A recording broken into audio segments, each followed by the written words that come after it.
Cabinet बैठकीपूर्वी मुख्यमंत्री फडणवीस आणि दोन्ही उपमुख्यमंत्र्यांची सह्याद्रीवर संयुक्त बैठक। बंडखोरांना आवरण्यासाठी तिन्ही प्रमुख नेत्यांमध्ये चर्चा होणार।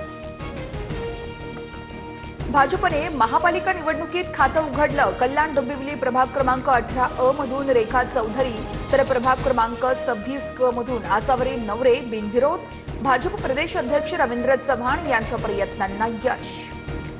11 पालिकांमध्ये महायुती तर 18 ठिकाणी आमने सामने। पिंपरी चिंचवड, छत्रपती संभाजीनगर, नाशिक, नांदेडसह मीरा भाईंदर आणि नवी मुंबईमध्ये फिसकटलं तर मुंबई, ठाणे, जळगाव, पनवेल आणि नागपूरमध्ये भाजप सेना एकत्र लढणार।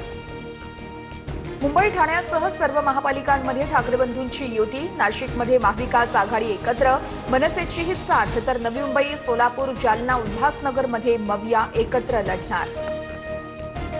मातोश्री निवासस्थानी राज ठाकरे आणि उद्धव ठाकरेंमध्ये 2 तास बैठक। मुंबई महापालिका निवडणुकीमध्ये 8 ठिकाणी मनसे आणि ठाकरेंच्या शिवसेनेत बंडखोरी।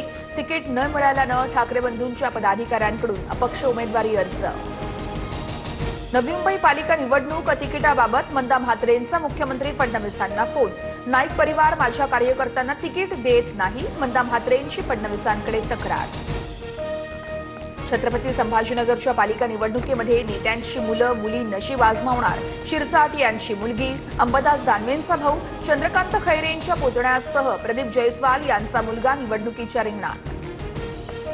राज्यातील सर्व सरकारी, निमसरकारी आणि खासगी आस्थापनांमधील कर्मचाऱ्यांना 15 जानेवारीला सुट्टी।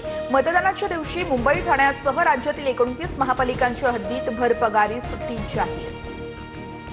सदानंद दाते 3 जानेवारीपासून राज्याचे नवे पोलीस महासंचालक म्हणून पदभार स्वीकारणार। विद्यमान पोलीस महासंचालक रश्मी शुक्ला 3 जानेवारीला निवृत्त होणार। नववर्षाच्या पार्टीसाठी मागे टाकत भारत जगातील चौथी मोठी अर्थव्यवस्था। भारताचा जीडीपी $4.18 ट्रिलियन वर पोहोचला। आगामी 2.5 ते 3 वर्षात भारत जर्मनीलाही मागे टाकेल, सरकारकडून विश्वास व्यक्त।